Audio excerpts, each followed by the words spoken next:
Good morning and welcome to the last of three special meetings of the board. Actually, the last of three special meetings since the last regular meeting and 1 week before the next scheduled regular meeting. It's great to have you all here. I want to thank the members particularly. You have been almost gracious in your willingness to recognize the need for these meetings, and you have also very clearly demonstrated your commitment to DASNY during this difficult period, and to your own notions of governance.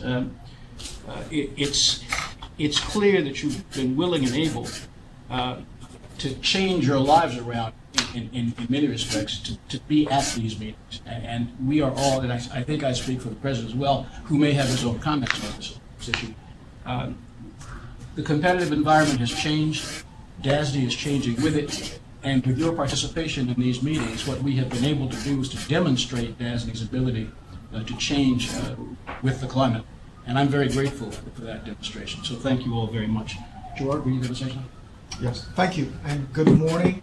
I just would like to thank the board as well as my team and the leadership team across all of DASNY for the spectacular work, the commitment that we have all made on behalf of New York State, and certainly as the lead institution that DASNY is in terms of really telegraphing and committing to the entire New York State private and public economy that we are open, accessible, and committed to inclusive and sustainable growth.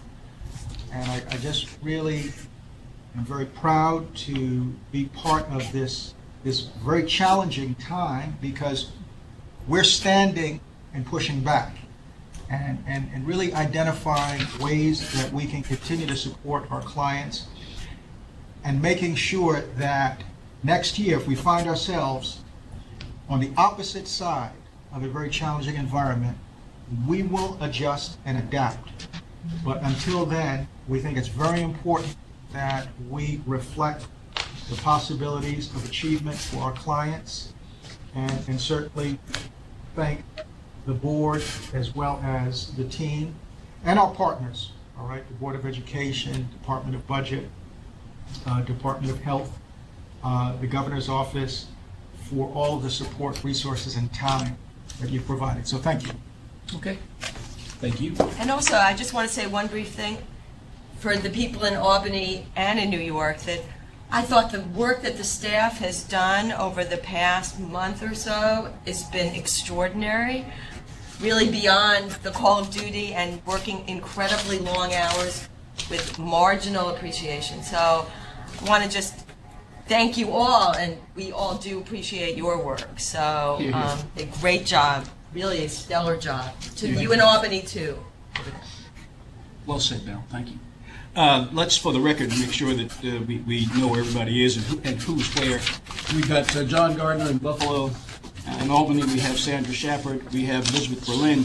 We have Adrian Zborszewski, and we have Charlie Ager. In addition, John Johnson has driven down from Watertown to be in Albany to complete the complement of full attendance. Thank you very much. Drive of my life. And here in New York City, we've got Beryl Snyder, we've got Gerard Aromsky, Paul Ellis is here, and I'm here, and another Health Department representative, Tracy Raleigh, is here. Thank you very much for being here, and thank you for that terrific presentation. One last thing that I wanted to try to address is that we've not seen minutes from the two special meetings prior to this one. I know that staff is dancing as fast as it can, and so I'm not suggesting that there's anything wrong with that. I know those minutes are coming. The sooner we can get them, the more we're going to remember about the meeting, so that we can check them, check the minutes for accuracy. So whenever you can, we'd love to see it. We've just had a Finance Committee meeting. The Finance Committee chair has had to step out of the room. We will There was only one matter raised at the Finance Committee meeting, and it is near the end or at the end of the agenda. So we'll get the Finance Committee report from the chairman as soon as he is back in the room, and move, therefore, directly to the adoption of financing documents and to the president. Thank you. We're going to do executive. Excuse me. Thank you. I'm sorry, Michael. Thank you very much. I looked over an item here on the agenda that I should not have looked over. May I have a motion, please, to go into executive session to discuss the finance and credit matters involving a particular company? So moved. Thank you very much, Beryl. Is there a second? Second. Paul, thank you very much. All in favor, please indicate with aye. Aye. Aye. We are in executive session. And ready to go back. Thank you. The record will reflect that we've just left an executive session during which no decisions were made other than to return to the public session. And I guess Behind tab 2 is the Bronx Lebanon Hospital Center Credit Summary, Staff Report with Gerard Clauser and co-bond counsel Jennifer Picasso Mendoca, Esquire of Loch Lord, and Gopal Berger, Esquire of Berger Gray, Jaffe, presenting. Excuse me, we have to go get. I'll do that. Good idea. I'll do.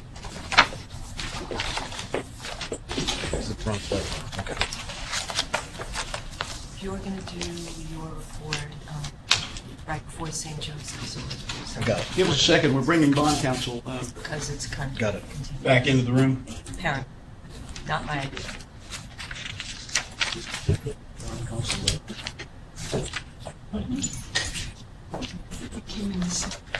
Any new counsel on that list? That looked like a new name.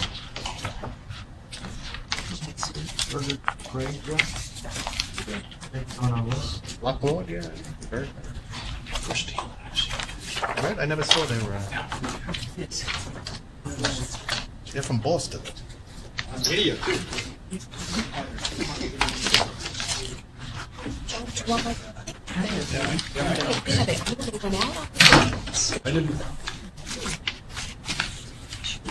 Gerard, bond counsel is back in. Would you give your presentation?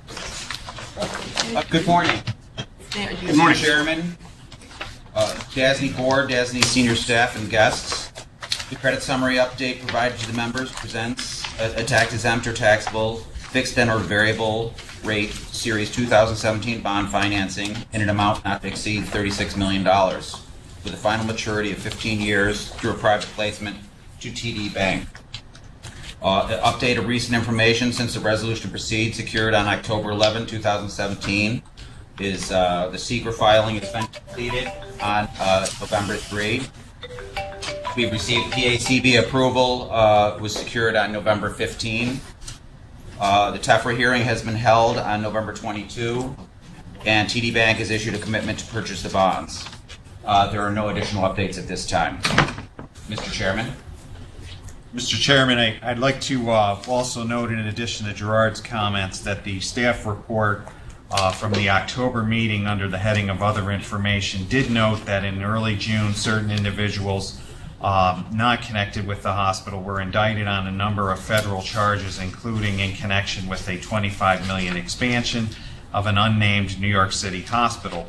Although Bronx Lebanon was not named in this indictment, it was later reported that the hospital project referred to in the indictment was the Bronx Lebanon Ambulatory Care Center, financed with proceeds of DASNY's Series 2009 bonds. Based upon this public information, Counsel's office did include in the scope of the engagement of Loch Lord and co-bond counsel this public information be evaluated.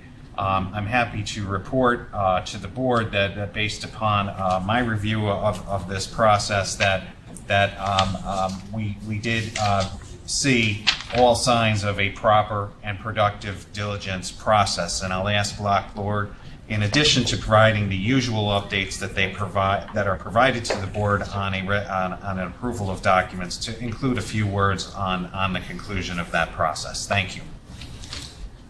Thank you very much, Michael. We have Jennifer Catasso-Mendonca in Albany, and we have Gopal Berger here in the New York office.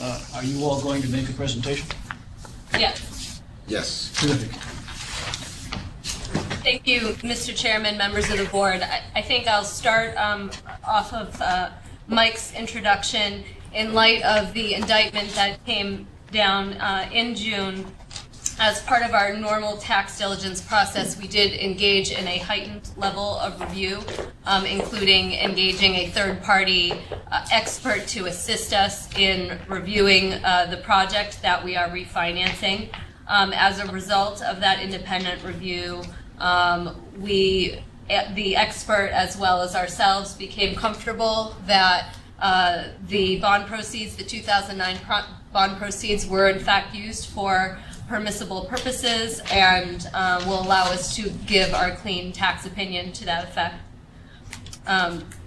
Moving from there, before you for consideration are the authorities, the Bronx Lebanon Hospital Center Revenue Bond Resolution authorizing the issuance of one or more series of bonds to finance or refinance facilities for the Bronx Lebanon Hospital Center, as well as a series resolution authorizing the issuance of up to $36 million of the authorities, the Bronx Lebanon Hospital Center Revenue Bond Series 2017. The institution is a not-for-profit corporation that operates a 593-bed hospital in Bronx, New York.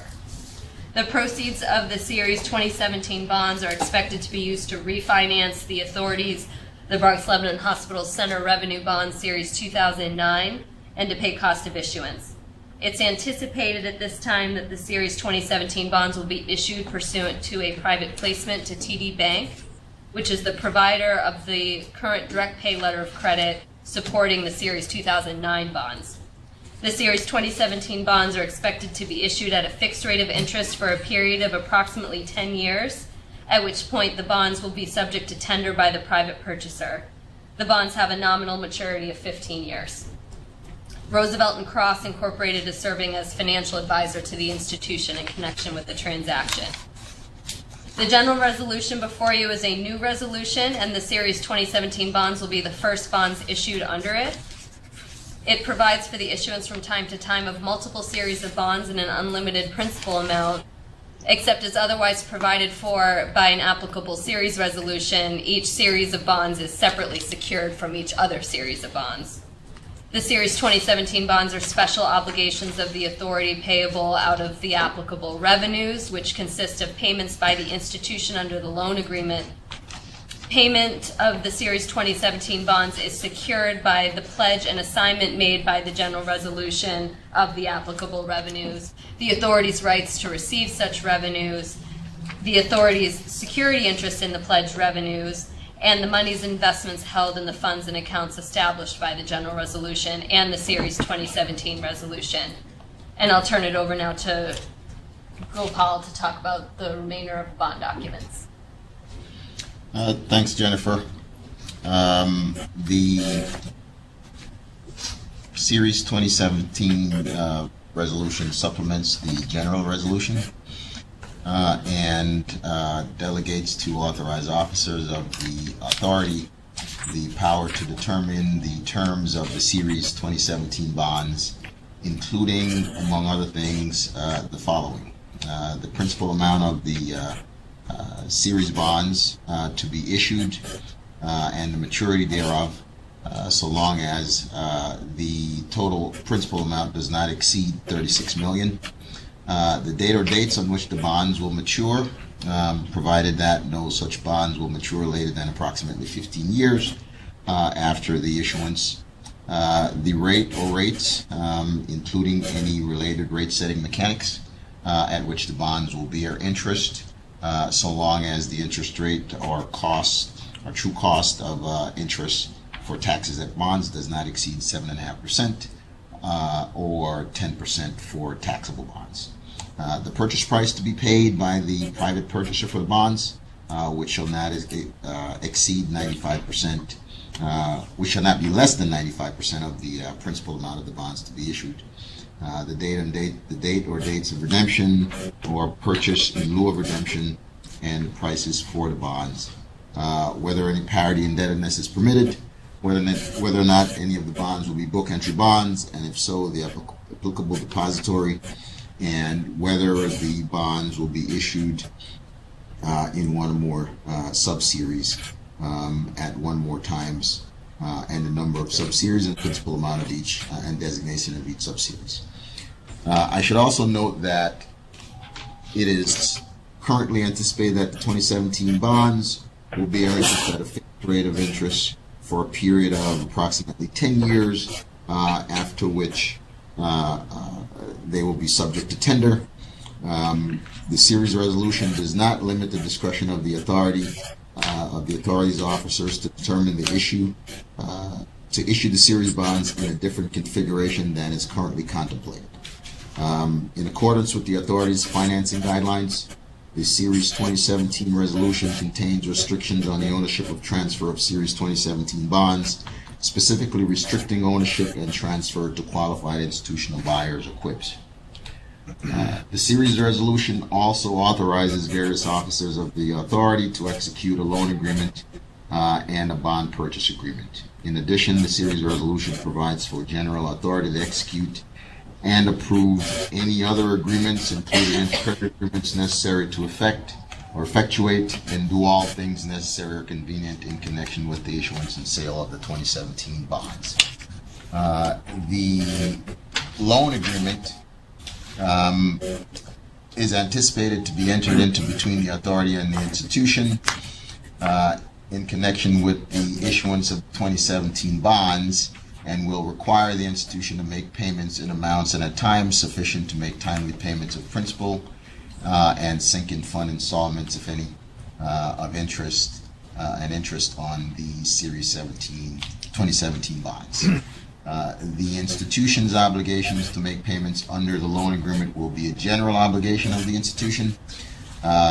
Its obligation to make payments under the loan agreement is complete and unconditional, and the amount, manner, and time of making such payments will not be decreased, abated, postponed, or delayed for any cause or reason, or by any reason of the happening of or non-happening of any event, irrespective of any defense or set-off, recoupment, counterclaim, or counterclaim the institution may have against the authority, the trustee, or any bondholder.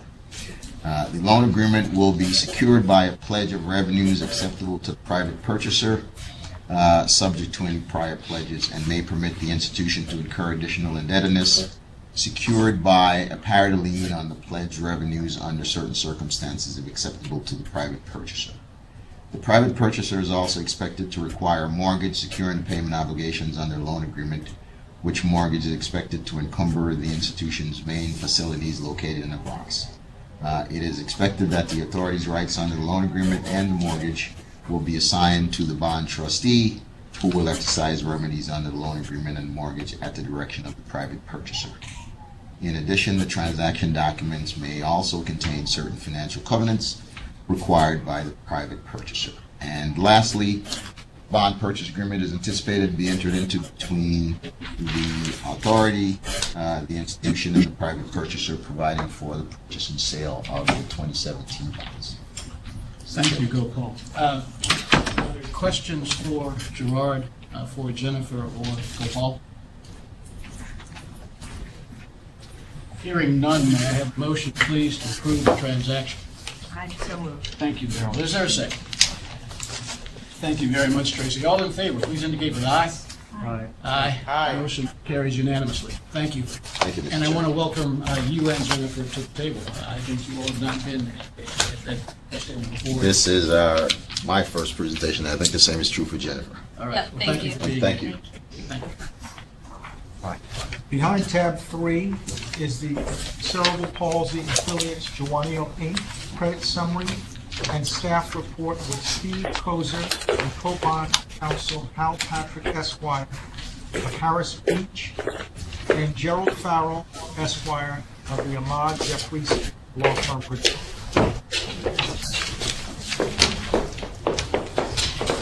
Good morning. Steve Kozier in Albany. A brief update before turning it over to Bound Counsel to present the documents. At the November 8th, 2017 board meeting, staff informed the members that approximately $650,000 of bond proceeds were expected to be used to refinance a TD Bank loan. That refinancing of the TD Bank loan is no longer expected to be part of the proposed financing. They expect to pay that off using their funds on hand. Other than that, the transaction is substantially similar to what we presented in November. All the approvals are now in place. The PACB approval was received on November 15th. The secret filing was on December 4th, and the TEFRA hearing was held yesterday. Good morning, Mr. Chairman, members, everybody in attendance. I'm Hal Patrick from Harris Beach. I'm presenting as co-bond counsel with a firm of Ahmad Zafaris. You may recall in October of this year we presented as both co-bond counsel on a similar transaction for another affiliate of the United Cerebral Palsy affiliates under the United Cerebral Palsy Affiliates Program. Before you today are two series resolutions. They are authorizing the issuance of an aggregate amount of bonds, $23 million. This is under the Cerebral Palsy Affiliate Program revenue bond. This will be Series 2017. That original resolution was adopted in 2013, and that provides for the issuance of multiple series of bonds, fund loans to affiliates of the United Cerebral Palsy Association. This financing for the affiliate, Giovanio Inc., the authority, which the authority has previously done a financing for. As I mentioned, Ahmad Zafaris, Gerard Farrell, and I are presenting. The plan of finance for this financing is the financing of a new three-story, 69,000 square foot headquarters facility on the main campus of the borrower. The proceeds of the bonds will also be used to fund the debt service reserve fund at its requirement and to fund all or a portion of the cost of issuance. Gates Capital is the financial advisor, and they have obtained a commitment from Oppenheimer Funds to purchase the bonds, and it's currently expected that we'll issue one series of tax-exempt bonds, and they'll be purchased by Oppenheimer. The second resolution is available in case a taxable piece is needed at the end, but we don't anticipate that at this time. I'm going to ask Mr. Farrell to present the series resolutions to you, and then I'll rejoin you in a minute. Jerry? Thank you. Thank you, Mr. Chairman, board members, guests. I'm Gerard Farrell. I'm with the law firm of Ahmad Zafaris, and we're acting as co-bond counsel with Harris Beach on this transaction through DASNY for Giovanio Inc. The bonds are being issued basically under the authority's Cerebral Palsy Affiliates Program Revenue Bond Resolution, which was adopted October 9th, 2013 by the DASNY board, and authorizes one or more series of bonds for projects for affiliates of the United Cerebral Palsy Association of New York State, Inc. The Series 2017 bonds that we're before you about will be issued pursuant to the general resolution for the benefit of Giovanio Inc., an affiliate of the Cerebral Palsy Association. The general resolution, as we refer to the 2013 resolution, constitutes the basic agreement between the authority and the holders of the bonds, and it contains the basic terms of that agreement. It provides for the issuance of a series of bonds at different times, with each series of bonds to be separately secured with respect to each particular transaction. In this case, the Series 2017 bonds that are being issued for Giovanio will be special obligations of the authority, payable only from the applicable revenues received under the loan agreement from Giovanio Inc. and the monies, investments held in the funds by the trustee, and separately the pledge and assignment made by the authority of the security interest granted by Giovanio Inc. in its pledged revenues. Concerning the two series resolutions, as Mr. Patrick said, there are two series resolutions, although it's expected that there'll be one series of tax-exempt bonds, and we won't need the second resolution. but in order to provide maximum flexibility in case we need to do a taxable series, we're asking you to adopt both the Series A and Series B series resolution.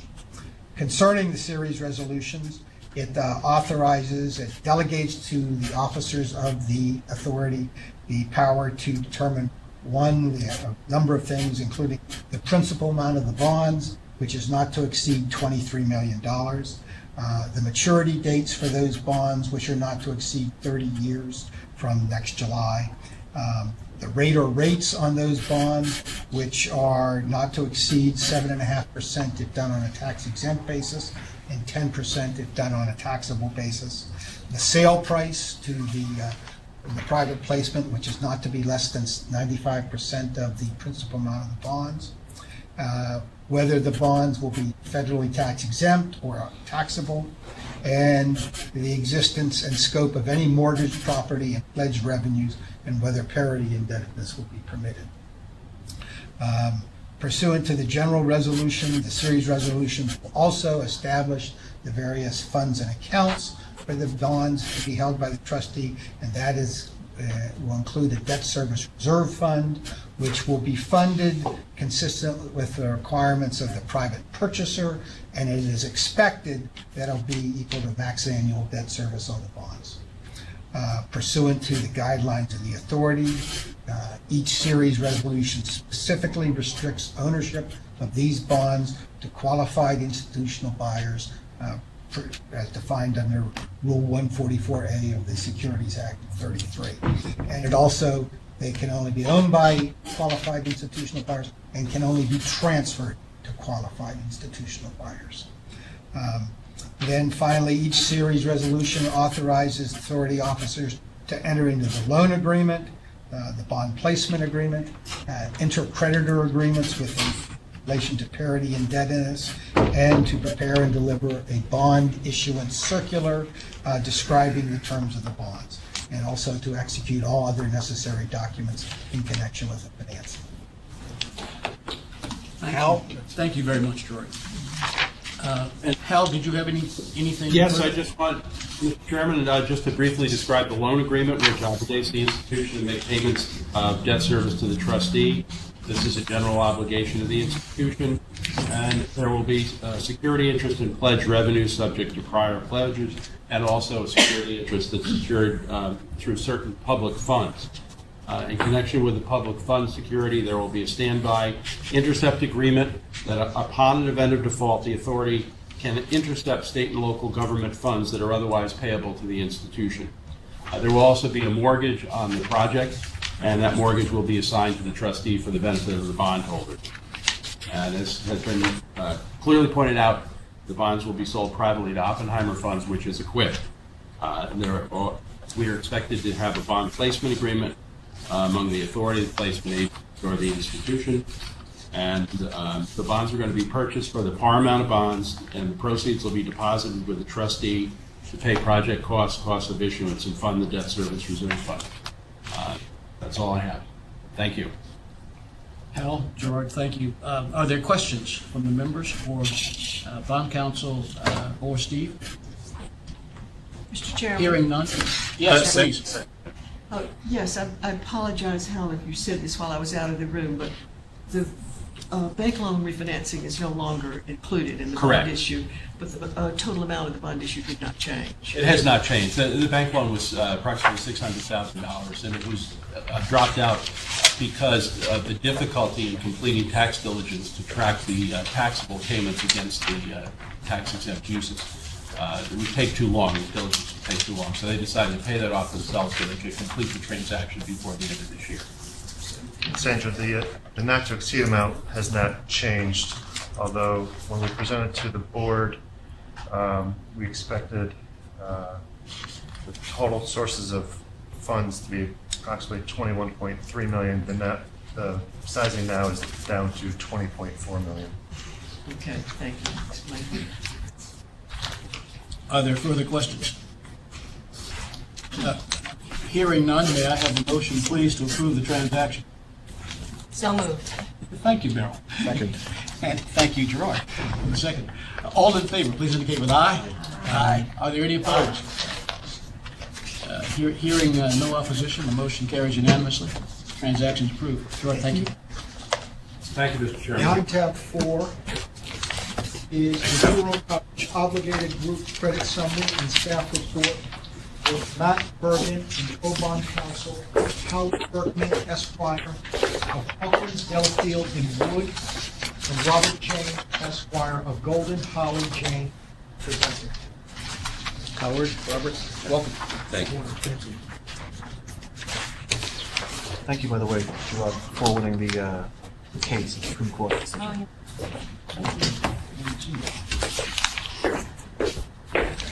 I just wanted to give a brief update under the recent information. When we brought the transaction for a resolution to proceed, the transaction included approximately $10 million of financing for renovations and equipment purchases at the New York Medical College campus. The obligor is no longer pursuing this aspect of the financing, but expects to increase the finance amount from $50 million to $57.5 million for the student housing project.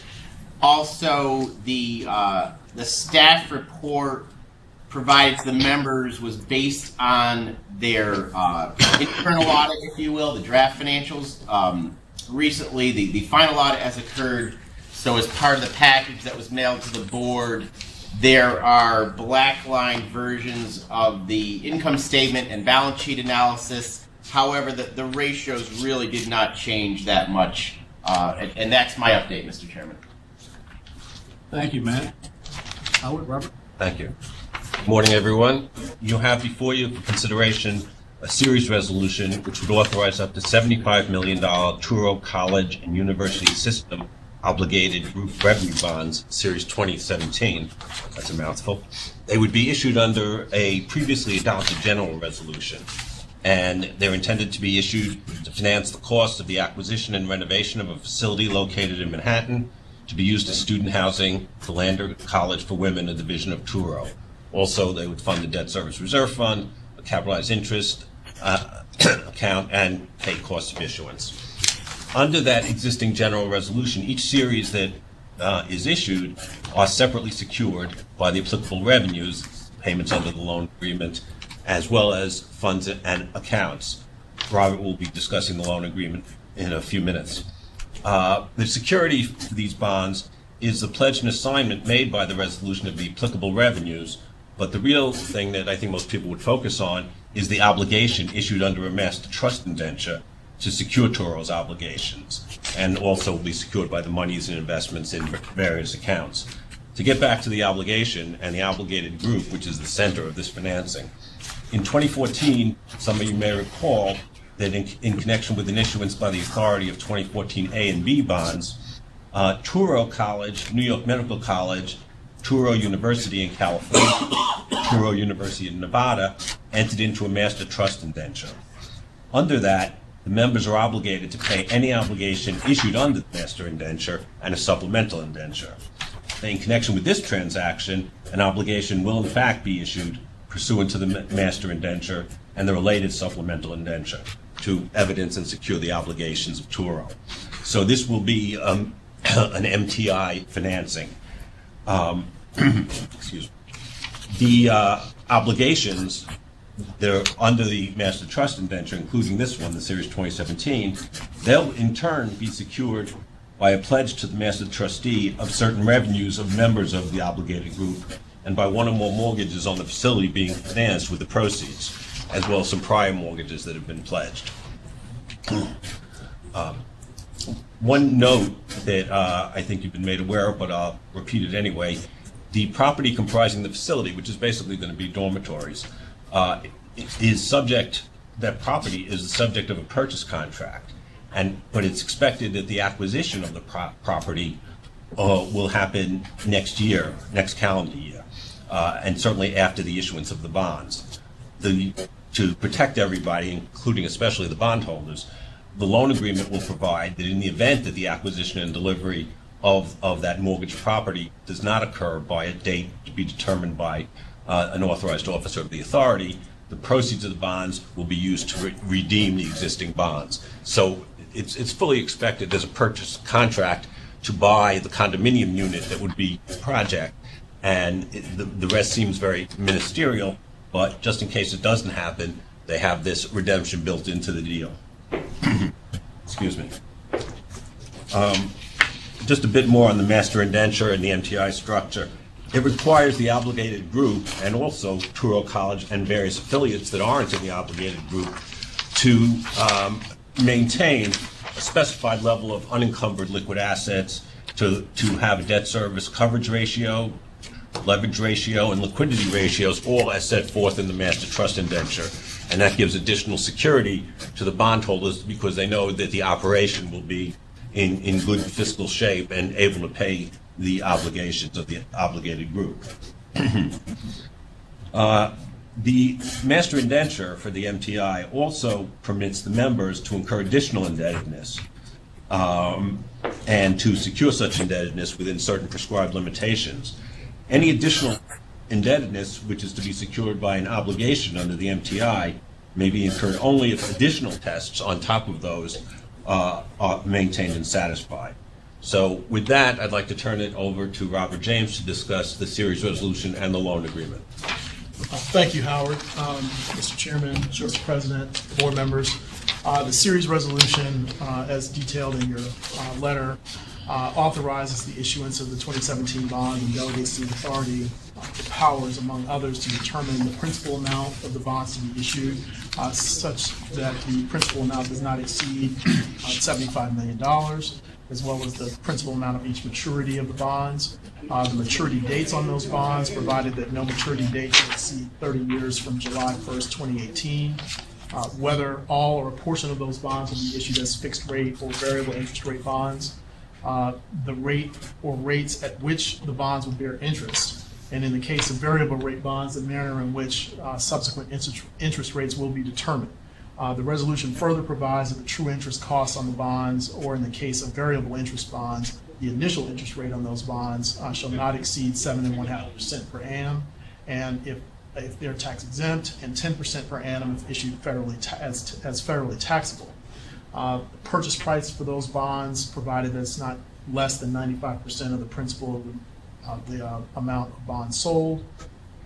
The redemption date and prices, which redemption price of any bonds subject to redemption at the election or direction of the authority may be equal to a percentage of the principal amount of the bonds to be redeemed, plus the accrued interest thereon to the date of redemption, or may alternatively be determined by a formula which is intended to make whole holders of the bonds by setting a redemption price based on the expected rate of return to those holders, or to reimburse those holders by setting a redemption price based on the price at which the bonds were purchased by those holders. Whether any of the bonds will be book entry bonds, and if so, the depository for those bonds. The form of the bonds, whether the bonds will be issued as tax exempt or federally taxable, whether to obtain municipal bond insurance or other credit support for the payment of the interest and principal, the debt service reserve fund requirement for those bonds, and the proposed interest issuance, as Howard explained earlier, will include a debt service reserve fund. The series resolution further authorized the officers to execute the loan agreement, the bond purchase agreement, and the continuing disclosure agreement, to distribute the preliminary official statement, to execute, deliver, and distribute the final official statement, and to execute all other instruments and documents in connection with the proposed financing. Just briefly on the loan agreement, the loan agreement obligates the college to make payments to the bond trustee in amounts and at times sufficient to pay the principal and sinking fund installments of and interest on the bonds as those payments become due. The amounts required to be paid for the fees, costs, and expenses of the authority and the bond trustee are to be paid directly to the authority. The obligations of the college to make payments under the loan agreement will be a general obligation of the college, and that obligation is complete and unconditional. The payment obligations under the loan agreement will be secured in a few ways. My colleague has explained the security for this underlying this debt in detail, including the obligations of the obligated group, the revenue pledges, and the mortgages that underlie these obligations. Thank you. Thank you very much. Thanks to both of you. Are there, well, let me start with this. we've had substantial discussions concerning this transaction, and I think very valuable discussions. And I want to remind the board that the Finance Committee met on this matter and recommended and voted to recommend approval to the full board. Are there questions? Yes, John Johnson up in Albany. Yes, sir.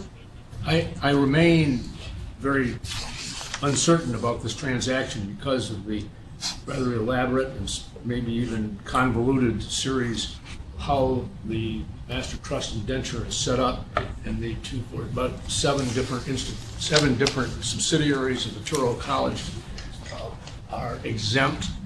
And I've had some conversations. I'd like to have it explained a second time for me what assures the bondholders that the monies that are for them to be repaid to the bondholders are not siphoned upwards to some of these entities that are not part of the master trust indenture.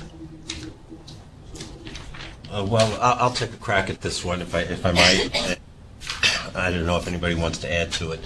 But I think not the problem, but the reason for some people's concern is that chart that we've all seen that has certain entities within Touro College as not being in the obligated group, and then there being other out-of-town entities that are in the obligated group. What the master trust indenture attempts to do and does to deal with this issue is basically they have tests sometimes with respect to the obligated group only, which is most important because it's the obligated group members who are responsible for this debt. But sometimes it's a good idea to look at the Touro College enterprise, which is sort of everybody. So I just have to consult my notes right here, but I figured this question might come up. So the first maintenance test is for the Touro consolidated entity, which is everybody, not just the obligated group. And the debt service coverage ratio, which is income available for debt service to debt service for the most recent year, has to be no less than 120. In terms of the obligated group itself, the master indenture says that the debt service coverage ratio has to be no less than 150, so it's a little more stringent. And I'll just point out that most of these obligated group financings that you see with the master trust indenture have maybe one or two financial covenants and maintenance tests. This one has 5 plus more for additional indebtedness. So the third is a leverage ratio, which can be no greater than 1.5 in order to assure that the debt burden is not too great. That's the unsubordinated liability divided by the sum of unrestricted assets and temporarily restricted assets on a consolidated basis. So that leverage ratio has to be not greater than 1.5.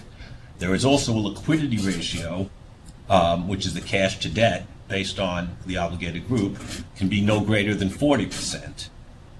Finally, of those 5, an unencumbered liquid asset test of Touro, the consolidated group, has to be no less than $50 million. So there are those 5 tests that go on all the time, whether they're issuing debt or not. But if they are going to issue debt, there are actually 2 tests. If it's debt not secured by an obligated group note, income available for debt service to maximum annual debt service has to be 1.25. However, if the debt is secured by an obligated group note, as this one is, income available for debt service to maximum annual debt service has to be 1.60. As you probably know, 1.60 is an unusually high bar. It's typically no more than, say, 1.35, but the idea was to create greater security, and the reason for doing an obligated group financing back in 2014 in the first place was to bolster the security and get the best security out there in the market that they could. And so that's why the obligated group was put together with these 5 tests, plus the additional in case you're issuing additional debt. John, does that satisfy your concern? Well, what I understood in that conversation or that explanation is to make, if what I understood is correct, I am comfortable in that before any funds disappear from Touro into the non-obligated entities, all those tests have to be met. Yes, that's true. I think within Touro there are some peculiarities, let's say. But within Turo, some of the divisions of Turo are not obligated group members, but that's Turo's money, and they can spend that money. But at the same time, throughout the financing, they're bound by the covenants that I just described, so that the levels will not be different enough to cause a problem under the master trust indenture. So that is meant to be the comforter to investors. Thank you, Howard. Are there other questions? Al, Yes, sir. I just wanted to make a comment to close the loop. When the meeting ended, when we first discussed this, I had expressed some concern and confusion about it. Subsequent to that, I did speak with Board Member Johnson and staff and cleared up my confusion, at least on that matter. Thank you very much. There being no further questions, may I have a motion, please, to approve the resolution? Beryl? So moved. Thank you very much. Is there a second? Paul, thank you for the second. All in favor, please indicate with aye. Aye. Any opposed? Motion carries unanimously. Howard, Robert, thank you both very, very much. Thank you. Thank you. Mr. Chairman, I just note for the record that my father's a retired surgeon who holds the title of professor of surgery at New York Medical College. A Just for the division of record. Turo College. A member of the A member of the obligated group, right. Thank you. Thank you both very much. Thank you. Mr. Chairman, I just want to acknowledge Mr. Berkeley, who I believe is retiring at the end of this month. Yes. And has served his firm with great distinction and has also been a great servant to the Dormitory Authority. It's been my pleasure to work with him on the last few transactions, and I just want to express my appreciation. Robert, thank you. Thank you for reminding us. Thank you very much. I'm taken aback, but it's been a pleasure. I've been doing this with the authority for about 20 years, and I want to thank the board for all the courtesies they've extended over the years. And just mention two things. Obviously, Hawkins, Delafield, and Wood will still be servicing the authority, hopefully, for a long time, and there's a complete team in place to carry on what we've been doing for the last 2 decades. But more importantly, I just wanted to say, in addition to thanking the board members, that the staff has been truly wonderful, and it's just a first-rate, thoroughly professional staff, and it's been a pleasure dealing with them. They're not the kind of people who, if there's a problem, their first instinct is, who can I blame for that? Instead, their first instinct is, how can we solve this problem, and let's get our heads together. So it's really been a pleasure for me, and thank you very much. Howard, you'll be missed.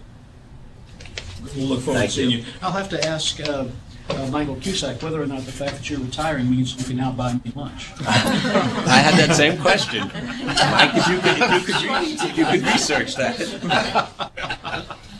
Howard, thank you so much. Thank you, Howard. Great. Congratulations. You will recall that we deferred the Finance Committee report to the end of the meeting. It would be appropriate now for us to have that report. For today's meeting. Right. Okay, so we met 10 o'clock today. We discussed in some detail the St. Joseph's Hospital obligated group transaction, and after some discussion, the committee voted to recommend approval at the full board meeting. If you understand, there might be some more dialogue. Thank you, Jerry. 9 tab 5 is the St. Joseph's Hospital Yonkers Credit Summary and Staff Report with Matt Bergen and Craig Freegold presented.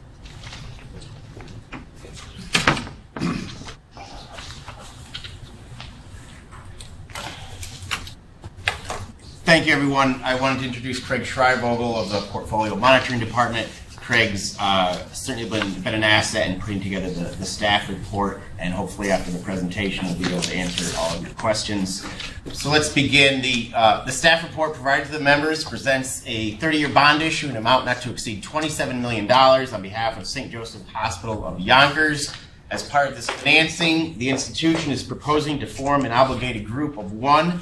The obligated group will be governed by a master trust indenture, or an MTI, and the institution's obligations to make payments related to the proposed Series 2017 bonds will be secured by an obligation issued pursuant to the MTI, which will be secured by a pledge of gross receipts and a mortgage on the core hospital facilities.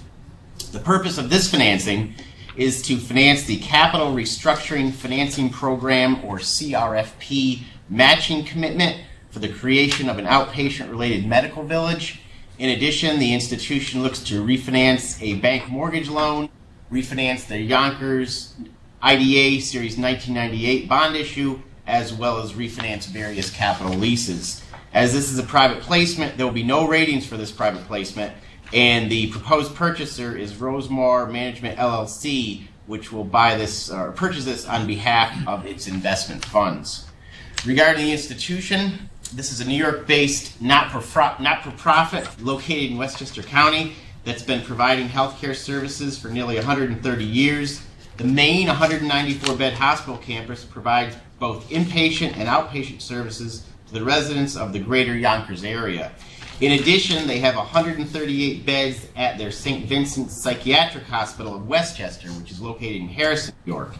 These two campuses are approximately 15 miles apart, and the hospital serves a diverse population in an urban area of New York State with a large number of low-income patients. As such, the hospital serves a disproportionate percentage of uninsured, Medicaid, and Medicare patients. In recognition of the hospital serving a vital need in its community and its negative operating results, the hospital has been receiving payments from the Value-Based Purchasing Quality Improvement Program while it seeks to improve both the quality of these services as well as become financially self-sufficient. Just in conclusion, I do want to make the point that the bond issue will be privately placed. The purchaser has done its credit analysis, and these bonds will not be publicly offered or sold in the secondary market unless they are sold to another quib. Mr. Chairman. Thank you very much, Matt. We were fortunate at the Finance Committee meeting, which immediately preceded this meeting, to have all of the board members present. Very vigorous discussion about this proposal, and as the chairman of that committee has said, the committee voted to recommend to the full board the approval of this transaction. Are there additional questions? Yes. Yes, Sandra.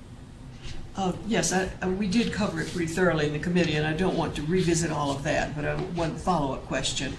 On the issue of the balance sheet cleanup, it's clear the value of selling a nursing home, the short-term value of refinancing the IDA debt.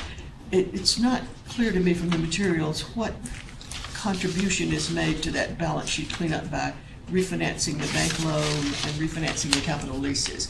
Are there actual savings, short-term or long-term, from those refinancings? They're not savings. It's really to have, again, a level aggregate debt service profile, if you will, and to have all the mortgages condensed up at the MTI level so that the security, it's going to be one security instead of having various mortgages granted to various lenders, if you will. So there's no financial impact at all, positive or negative, in those refinancings? Well, there is an additional interest expense from extending the maturities, and I think DOH had mentioned that in the Finance Committee presentation. Oh, I may have missed that. The bank loan is extended? There's three components to the refinancing. The mortgage refunding, which is the bank mortgage loan, in approximately $11.2 million. Based on the information given to me, that the current maturity is 2031. That is proposed to be extended to 2040. The 1998 Series C Yonkers IDA debt has a current maturity of 2020. That's proposed to be extended to 2028. And the various capital leases, they mature in 2021, and those are, again, proposed to be extended to 2028. I will make the note that whatever the life of these assets produces, that will end up being what bond counsel will be comfortable with a final maturity. So all of this analysis is subject to the tax law constraints. Certainly, I was looking at it from the point of view of the impact on the operating budget, not on the useful life, but that's good to know. And then finally, just a comment. It certainly would be helpful to have what the hospital must have, which is some projections on how this is going to affect their operating budget, near term and slightly longer. I can't support this as it is now. Since we're at the resolution to proceed stage, and this will come back for a second vote, would it make you more comfortable if we offer to follow up on that point? We are just beginning the process on this review. Yes, it would. Thank you. Al? Sandra, thank you for your question, and Mike, thank you for that response. Are there other questions? John Johnson here. The way I read this, and maybe the information that Sandra just asked for would be helpful, that this only, to me, this is just a postponement of a disaster or a bankruptcy. And it reminds me to an extent of some of the challenges we've had down in 5 boroughs in New York. That we're just, instead of a bailout involving cash, we're using a bailout involving long-term debt, which increases the cost to the institution and puts the patients in the future at risk. So I am very uncomfortable with it. I couldn't be supportive of it either. Look further into that, and I do believe as part of the CRFP, or Capital Restructuring Financing Program, there is a planning process involved that gets approved and reviewed, and there's a lot of work going on behind the scenes of that, and this is just one component of it, but we can certainly touch base on that at the next appearance. So that would be at the next meeting. That's correct. Tracy wants to comment. Tracy wants to comment on that, please.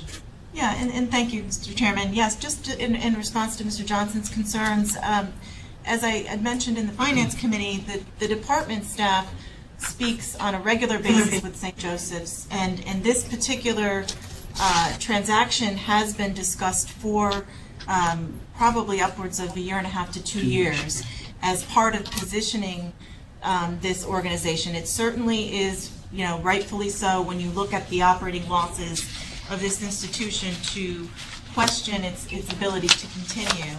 However, I can assure you that we are actively engaged with their performing provider partner, which is the Montefiore Hudson Valley Collaborative, as well as Montefiore Health System, in looking at this institution for future collaboration.